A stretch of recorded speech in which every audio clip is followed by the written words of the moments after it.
Hello mga kapordoy! Welcome back po ulit sa aking channel. So for today's video mga kapordoy is isi-share ko sa inyo yung aking naimbento na cake. So far, napakasarap naman niya, o diba?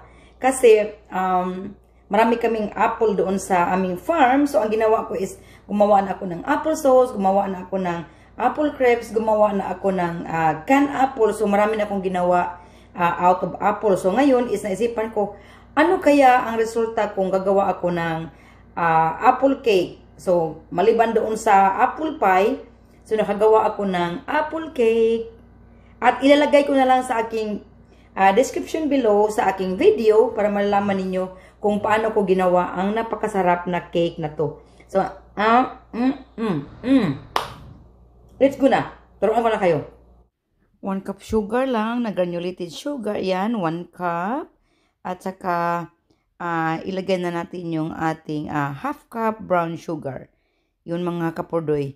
Kasi, masarap talaga ang brown sugar.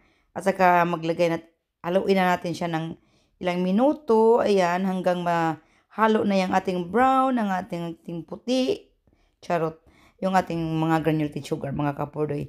Pagkatapos mga kapordoy is ilalagay na natin yung ating 4 na eggs mga kapordoy. Ayan. At saka haluin na natin until will combine.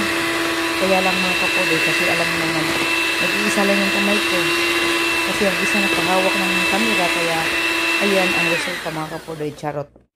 I-add na natin yung ating 1 cup vegetable oil or kahit anong vegetable na gusto niyo mga kapordoy. Pwede siya mga kapordoy. Tapos ihahalo natin ulit yung ating mixture. Tapos, tansya-tansya lang mga kapordoy until magiging blended na siya lahat. Pagkatapos mga kapordoy is i-add natin yung ating grated apple. Ayan mga kapordoy. Kahit nilagyan ko siya ng lemon kapordoy pero nag-brown pa rin siya pero di balik kasi cake naman yun. At saka haluin natin mabuti. Ganyan lang mga kapordoy. Ayan. Tapos, add natin yung ating 2½ cup flour. Ang sukatan ko is kalahating cups. Kaya, ayan mga kapordoy. 5 ganyan is 2½ cup na yan mga kapordoy. So, ayan 1/2. Pagkapos, gawa kong 5 para magiging 2½ cup flour. Imbento lang itong mga kapordoy kasi alam mo naman, dito tayo sa Canada, kailangan nating maparaan para mapakain natin yung asawa natin.